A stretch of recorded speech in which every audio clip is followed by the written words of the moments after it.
जय श्री कृष्णा। राधे राधे दोस्तों आज मैं आप लोगों को लड्डू गोपाल की एक हृदय को स्पर्श करने वाली अद्भुत बिल्कुल प्यारी सी लीला कथा सुनाऊंगी, जिसे सुनकर आप सभी का हृदय बाल गोपाल के प्रेम से भर आएगा। आपके घर विराजित लड्डू गोपाल से आपका हृदय का प्रेम कई गुना बढ़ जाएगा। आप अपने कान्हा से और भी गहरा प्रेम करने लगोगे। जिन भक्तों के घर लड्डू गोपाल विराजित नहीं होते और अगर वो आज की इस लीला कथा को पूरा श्रवण करेंगे तो उनके हृदय में भी लड्डू गोपाल को अपने घर लाने की, उनकी सेवा करने की, उनसे लाड लड़ाने की, कान्हा से प्रेम करने की इच्छा जाग जाएगी। वो व्याकुल हो जाएंगे कि कब हम अपने घर छोटे से बाल गोपाल को लेकर आएं। लड्डू गोपाल की इस अद्भुत लीला को जानकर आपका हृदय प्रसन्नता से भर जाएगा। दोस्तों आज की इस लीला कथा को संपूर्ण पूरा अवश्य श्रवण कीजिएगा। आशा करती हूँ आज की यह लीला कथा आप सभी को बहुत अच्छी लगेगी, आपके हृदय को स्पर्श करेगी। दोस्तों आज की यह लीला कथा वर्षों पुरानी काशी के एक छोटे से गांव की है, जहां एक बुजुर्ग दंपत्ति रहा करते थे। एक दूसरे के अलावा इस जगत संसार में उनका और कोई नहीं था। एक बेटा था, पर बाल अवस्था में ही गंभीर बीमारी से ग्रस्त होकर इस लोक को छोड़कर वो चला गया। बेटे के जाने के बाद मैया बाबा बिल्कुल अकेले हो गए थे। बुढ़ापे का एकमात्र सहारा उनका छिन चुका था। अब किसके लिए वो कमाए, किसके लिए मेहनत करे, उन्हें कुछ भी समझ नहीं आ रहा था। गरीब, असहाय और बच्चे ना होने के कारण आसपास के लोग भी उनका मजाक उड़ाया करते थे, उन्हें तरह तरह की बातें सुनाया करते थे। परेशान होकर मैया बाबा काशी में आकर एक छोटी सी कुटिया बनाकर रहने लगे। दोस्तों मैं आप सभी को बता दूं कि मैया बाबा कहाँ से थे यह तो किसी को नहीं पता, पर वो कहीं बाहर से आकर काशी में कुटिया बनाए थे और वहीं अपना गुजर बसर कर रहे थे। काशी भगवान शिव की नगरी। मैया बाबा प्रत्येक दिन भोलेनाथ पर जल चढ़ाते, भोले बाबा के नाम का जाप करते थे। वो कहते हैं ना दोस्तों, अगर आप पर भगवान शंकर की कृपा हो तभी आपको भगवान कृष्ण की भक्ति मिलती है। अगर आप कृष्ण की भक्ति कर रहे हैं तो समझ जाइए भोलेनाथ की असीम कृपा आप पर सदैव बनी है। भोले बाबा की कृपा से मैया बाबा को भी भगवान श्री कृष्ण की भक्ति मिली। लड्डू गोपाल के लिए उनके मन में प्यार पनपा। अब मैया बाबा के हृदय में जब नटखट बाल गोपाल के लिए श्रद्धा भक्ति जागी, तब उन्होंने यह निश्चय किया कि अब हम लड्डू गोपाल लेकर आएंगे और उनकी सेवा अपने शिशु के समान करेंगे। लड्डू गोपाल को अपना पुत्र मानेंगे। मैया बाबा बड़े ही प्यार से एक छोटे से बाल गोपाल अपने घर लेकर आए और उनकी नित्य सेवा करने लगे। वो एक छोटी सी कुटिया में रहते थे और उसी कुटिया में उन्होंने बहुत ही प्यारा सा, छोटा सा, सुंदर सा एक मंदिर बनाया, जहां उन्होंने अपने प्यारे श्याम सुंदर नटखट बाल गोपाल को विराजित किया। जाति से ब्राह्मण होने के कारण बाबा लोगों के घरों में जा जाकर पूजा पाठ करते थे। उसी से दक्षिणा के स्वरूप उन्हें जो भी मिलता था, मैया बाबा का गुजारा चलता था और अपने लड्डू गोपाल की सेवा भी करते थे। अब मैया बाबा के हृदय में भाव जागा कि हमें अपने लल्ला को लेकर वृंदावन धाम जाना है। वृंदावन धाम के लिए उनके मन में अपार प्रेम जाग गई। मैया बाबा चाहते थे कि वो प्रत्येक माह अपने लड्डू गोपाल के साथ वृंदावन धाम जाए, पर अत्यधिक दूरी होने के कारण इतने पैसे इकट्ठे नहीं हो पाते थे कि वो प्रत्येक माह अपने लड्डू गोपाल के साथ वृंदावन धाम जा सके, बिहारी जी के दर्शन कर सके, राधा रानी के दर्शन कर सके। परंतु उनका यह नियम था, प्रत्येक 5-6 महीने में वो वृंदावन धाम में दर्शन के लिए जरूर जाते थे। ऐसे ही समय बीत रहा था। मैया बाबा दोनों मिलकर लड्डू गोपाल की खूब सेवा करते, घर पर भजन कीर्तन करते, लड्डू गोपाल के साथ नित्य करते, अपने कान्हा से खूब लाड लड़ाते, खूब प्रेम करते।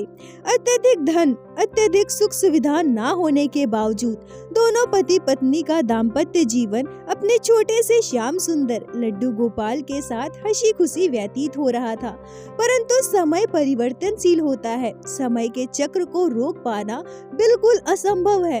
कब किसके साथ कौन सी घटना घट जाए, कब किसके साथ क्या हो जाए, ये कोई भी नहीं जानता। बाबा की मृत्यु हो गई। बाबा की मृत्यु के बाद मैया के जीवन में दुखों का पहाड़ टूट पड़ा।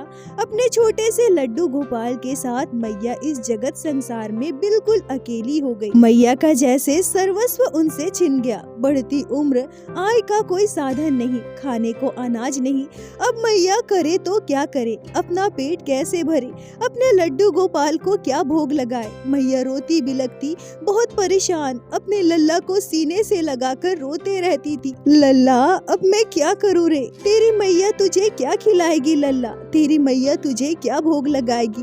लल्ला तू बता ना, अब तेरी मैया क्या करे। तभी मैया के हृदय में यह भाव आया जैसे उनके लाला उनसे कह रहे हो, मैया मुझे लेकर वृंदावन धाम चल, वहीं हम वास करेंगे मैया। अब लल्ला के मन का भाव भले उनकी मैया कैसे ना समझे, मैया के मन में भी यह भाव जागा कि अब मुझे यहाँ नहीं रहना है। यहाँ रहने से मुझे अपने पति की बहुत याद आएगी। मुझे अब अपने कन्हैया, अपने लड्डू गोपाल के साथ वृंदावन धाम जाना है और बाकी का जीवन बिहारी जी के चरणों में भजन कीर्तन करते हुए व्यतीत करना है। इस भाव से मैया निकल पड़ी वृंदावन धाम के लिए। अपने छोटे से कृष्ण कन्हैया, अपने लड्डू गोपाल को गोदी में लेकर, छोटी सी पोटली लेकर मैया काशी से वृंदावन के लिए निकल गई। मैया को रास्ते में कोई घर मिलता तो वो मधुकरी करती और उन्हें जो भी मिल जाता अपने कान्हा को भोग लगाती, फिर खुद ग्रहण करती थी। ऐसे करते हुए मैया वृंदावन धाम पहुंची। अब वृंदावन में मैया कहाँ रहे, उनका कोई घर, कोई ठिकाना तो था नहीं, ना ही उन्हें किसी चीज की विशेष जानकारी थी। मैया ने अपने लिए एक छोटी सी कुटिया बनाई और उसी कुटिया में मैया अपने प्यारे लड्डू गोपाल के साथ रहने लगी। मैया मधुकरी यानी कि भिक्षा मांगती, उन्हें जो भी मिलता पहले घर लाकर अपने लड्डू गोपाल को भोग लगाती, फिर खुद ग्रहण करती थी। मैया का प्रत्येक दिन का नियम था कि वह सुबह सुबह अपने लड्डू गोपाल को लेकर यमुना जी में स्नान करने जाती थी। यमुना जी में खुद डुबकी लगाती और अपने लड्डू गोपाल को भी स्नान करवाती थी। अब हुआ यूं कि एक दिन मैया अपने बाल गोपाल को लेकर यमुना जी में डुबकी लगाने गई थी। लड्डू गोपाल को स्नान करवाया, खुद स्नान किया और यमुना जी में खड़े होकर सूर्य देवता को प्रणाम कर रही थी। तभी उनके पैर के नीचे कोई सख्त सी चीज आई। जब उन्होंने उठाकर देखा तो एक बहुत ही छोटे से 0 नंबर साइज के लड्डू गोपाल थे। बाल गोपाल को देखकर मैया अत्यंत भावुक हो गई। प्रसन्नता से उनकी आंखों से आंसू आ गए। लड्डू गोपाल को जल्दी से जल से बाहर निकाला और दौड़कर अपने बाल गोपाल के पास लेकर गई। अपने कान्हा को दिखाते हुए कहती है, देख देख लल्ला, मुझे एक और छोटे से लल्ला मिले हैं। अच्छा मेरे गोविंद, अब तुम्हारा इस बूढ़ी मैया के साथ मन नहीं लगता क्या? तुम्हें अपने साथ खेलने के लिए एक और साथी चाहिए, एक और सखा चाहिए। अच्छा लाला, अच्छा, मैं समझ गई, ठीक है मेरे कन्हैया, जैसी तेरी इच्छा। यह कहकर मैया उस छोटे से लड्डू गोपाल के श्री विग्रह को अपने साथ कुटिया में लेकर आई। कुटिया में आकर मैया ने दोनों लड्डू गोपाल को छोटे से सिंहासन पर विराजित किया। अब मैया के पास पैसे तो थे नहीं जो छोटे से लाला के लिए पोशाक खरीद कर लाए। उनके पास एक साड़ी थी जिनको मैया कभी कभी तीज त्योहार पर पहना करती थी। मतलब मैया के पास वही एक अच्छी नई साड़ी थी। मैया करे तो क्या करे, अपने छोटे से लल्ला को पोशाक क्या पहनाए। तब मैया ने उसी साड़ी का आंचल फाड़ दिया और अपने छोटे से कान्हा के लिए पोशाक बनाई और अपने बाल गोपाल को पहना दिया। घर पर थोड़ा सा दूध था जो मैया ने मधुकरी कर लाई थी। मैया ने उसी दूध का भोग दोनों लड्डू गोपाल को लगाया। बाल गोपाल को पाकर मैया बहुत खुश थी। अब मैया के घर 2 लड्डू गोपाल विराजित थे। दोनों कान्हा से मैया खूब बातें करती। अपने छोटे कान्हा से लड्डू गोपाल अपने वर्षों से पूजित कन्हैया की खूब शिकायतें करती। अपने लाला की नटखट लीलाएं छोटे कान्हा को बताती और कहती, ये मेरे लड्डू गोपाल बड़े शरारती है, मैया के साथ बड़ी अटखेलियां करते हैं, बड़े नटखट है मेरे लाला। हे मेरे छोटे से बाल गोपाल, तुम मेरे बड़े कान्हा की तरह नटखट मत बन जाना, नहीं तो तेरी वृद्ध मैया तुम दोनों की बदमाशियाँ कैसे संभालेगी। ना बाबा ना, अब इस वृद्ध मैया में इतनी ताकत ना है जो तुम दोनों को संभाल सके। ऐसा कहकर मैया घंटों अपने दोनों बाल गोपाल से बातें किया करती थी। मैया का प्रेम भाव देखते ही बनता था, इतना निश्चल, इतना सच्चा प्रेम एक भक्त का अपने भगवान के लिए। भक्त ने भगवान को अपना सर्वस्व मान लिया था, अपना संतान मान ली थी और संतान से भी बढ़कर उनसे प्रेम करती थी। अब दोस्तों होता यह है कि जब आप अपने ठाकुर जी से रिश्ता जोड़ लेते हैं और उसी रिश्ते से उनसे प्रेम करने लगते हैं, उनसे लाड लड़ाते हैं, उनकी सेवा करते हैं, आप ठाकुर जी से चाहते कुछ नहीं बल्कि आपके अंदर हमेशा यह भाव होता है कि मैं ठाकुर जी के लिए क्या करूं, मैं ठाकुर जी के लिए इससे बेहतर क्या कर सकती हूं। तब ठाकुर जी ऐसे भक्तों की भक्ति से अवश्य प्रसन्न होते हैं। हमारे लल्ला भी आपसे उससे भी ज्यादा प्रेम करने लगते हैं जितना प्रेम आप अपने लड्डू गोपाल से करते हैं। दोस्तों वो कहा जाता है ना, भगत के वश में है भगवान। बिल्कुल, भक्त के वश में ही भगवान होते हैं। अब आगे की लीला कथा सुनिए, सुनकर मन भाव विभोर हो उठेगा। अब हुआ यूं कि एक बार की बात है, वृंदावन में बहुत तेज वर्षा हो रही थी। इतनी वर्षा हो रही थी कि कोई कहीं बाहर निकल भी नहीं पा रहा था। अब ऐसे में मैया मधुकरी करने जाए तो जाए कैसे, और अगर मैया मधुकरी करने नहीं जाएगी तो अपने दोनों लल्ला को क्या भूख लगाएगी। उनके दोनों लल्ला भूखे रह जाएंगे और खुद भी मैया भूखी रह जाएगी। अब मैया भीगते हुए जैसे तैसे मधुकरी करने निकल पड़ी। तेज बारिश, दूर दूर तक कहीं कोई नहीं, सबके दरवाजे बंद। पर ठाकुर जी की कृपा से मैया को कुछ दरवाजे खुले मिले। मैया तेज बारिश में भीगते हुए जब वहां तक पहुंची तो प्रत्येक घर में मैया को रोटी सब्जी भिक्षा में मिली। मैया उसे लेकर कुटिया में वापस आई। पर अब मैया के सामने सबसे बड़ी समस्या यह थी कि वो अपने छोटे से बाल गोपाल को क्या भोग लगाए, क्योंकि मैया का यह भाव था कि मेरे कान्हा बिल्कुल छोटे से हैं, इतने छोटे से कि अभी तो मेरे कान्हा के दांत भी कमजोर होंगे, मेरे छोटे से लल्ला रोटियां चबाकर खा भी नहीं पाएंगे।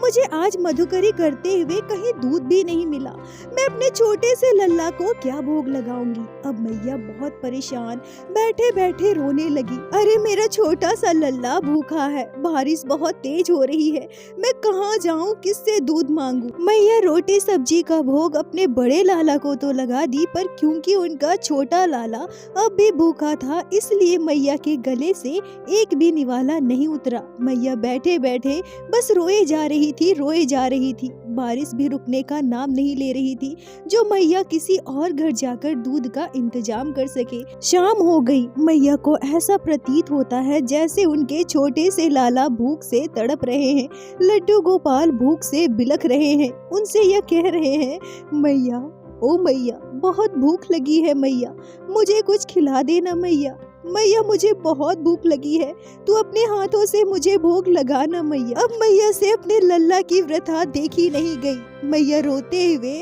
रोटियों को एक थाल में रखकर लेकर आई, पर जब मैया रोते हुए रोटियों को तोड़कर लड्डू गोपाल को भोग लगाती है तो मैया को फिर से ऐसा आभास होता है जैसे कन्हैया कह रहे हो, मैया, ओ मैया, रोटियां बड़ी सख्त है मैया, मैं कैसे खाऊंगा, मैं इसे कैसे चबाऊंगा।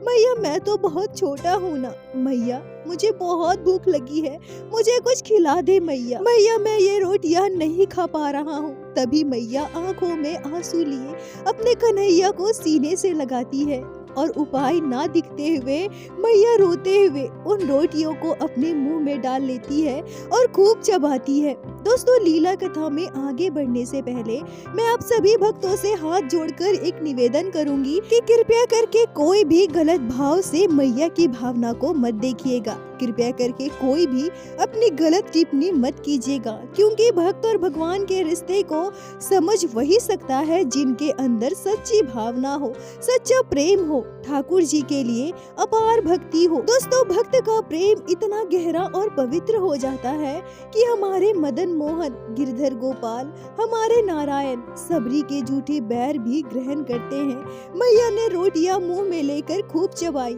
और फिर चबाई हुई रोटियों को मुंह से निकालकर अपने छोटे से लड्डू गोपाल से कहती है, ले लल्ला ले, अब तू रोटियां खा ले, रोटियां अब सख्त नहीं लगेगी लल्ला। तेरी मैया के पास इसके अलावा और कुछ भी नहीं है, वो तुझे क्या भोग लगाए लल्ला, इसी का तू भोग लगा लल्ला, खा ले लल्ला, खा ले मेरे लल्ला। दोस्तों ऐसा भाव मानो एक माँ अपने छोटे से बच्चे को सांत्वना दे रही है, बेटा आज ये तो खा ले, मैं कल तेरे लिए अच्छा पकवान बनाऊंगी। बिल्कुल इसी भाव से मैया अपने छोटे से कन्हैया से कहती है, लाला आज तू इसी का भोग लगा ले। बारिश छूटते ही तेरी मैया मधुकरी करने जाएगी और थोड़े दूध लाकर तुझे भोग लगाएगी। अच्छा लल्ला तुझे हलवा खाना है? हाँ लल्ला हाँ, तेरी मैया तुझे हलवा खिलाएगी। दोस्तों ऐसा कहकर मैया बार बार अपने मुख में रोटियां चबाती है और बार बार चबाई हुई रोटियों को निकाल कर अपने लड्डू गोपाल को खिलाती है। खा ले लल्ला खा ले, मेरे छोटे से कान्हा, मेरे लड्डू गोपाल, तुझे भूख लगी है ना लाला, खा ले लाला खा ले। मेरा लड्डू गोपाल भूखा है, सुबह से मेरे लाला ने कुछ भी नहीं खाया, खा ले गोपाल खा ले। दोस्तों ऐसे भक्त के चरणों में मेरा कोटि कोटि प्रणाम। नतमस्तक हूँ मैं उस मैया के चरणों में जिन्होंने लाला से इतना प्रेम किया। उच्च कोटि की भक्ति, उनकी भक्ति को मेरा सत सत नमन, जिन्होंने कान्हा को पुत्र भाव से ऐसे स्वीकार किया कि हमारे कान्हा श्याम सुंदर मैया की चबाई हुई रोटियों को भी स्वीकार किए हैं। मैया तेरी भक्ति को मेरा कोटि कोटि प्रणाम। ऐसे भक्तों के चरणों की धूल भी अगर मैं बन पाऊं तो मैं अपने आप को परम सौभाग्यशाली महसूस करूंगी। दोस्तों संत महात्माओं का अगर आप भाव जाने तो ऐसा कहा जाता है कि संत भगवान का दास नहीं, भगवान के दास का दास बनना चाहते हैं।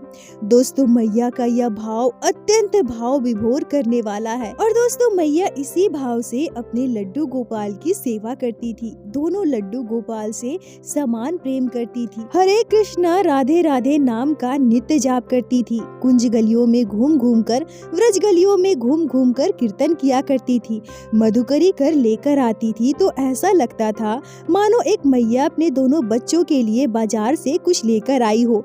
तुरंत लाकर अपने दोनों लड्डू गोपाल को दिखाती थी और दोनों कान्हा को भोग लगाती थी। ऐसे ही मैया का जीवन व्यतीत हो रहा था और चूंकि मैया का इस संसार में उनके दोनों लड्डू गोपाल के अलावा और कोई नहीं था, इसलिए मेरे लड्डू गोपाल, मेरे गिरधर गोपाल ने मैया पर ऐसी कृपा की कि अंत समय में मैया को ऐसी सद्गति प्राप्त हुई कि उन्हें बैकुंठ धाम मिला। लड्डू गोपाल की सेवा करते हुए, बिना किसी के अधीन हुए, महामंत्र का जाप करते हुए मैया इस लोक से गोलोक धाम को प्राप्त हुई।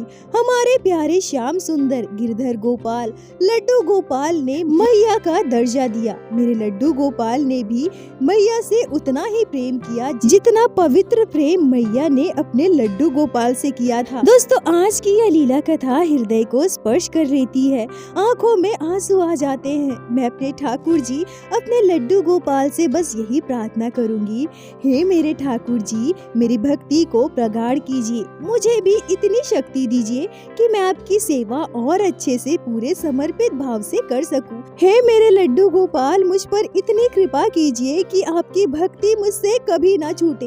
दोस्तों लीला कथा के अंत में प्रत्येक दिन की भांति मैं आप सभी से बस यही कहना चाहूंगी कि ठाकुर जी की भक्ति कीजिए, लड्डू गोपाल की सेवा कीजिए, नाम जाप कीजिए और एक बार मेरे साथ प्रेम से कहिए, बोलो बाके बिहारी लाल की जय, लड्डू गोपाल की जय, जय जय श्री राधे।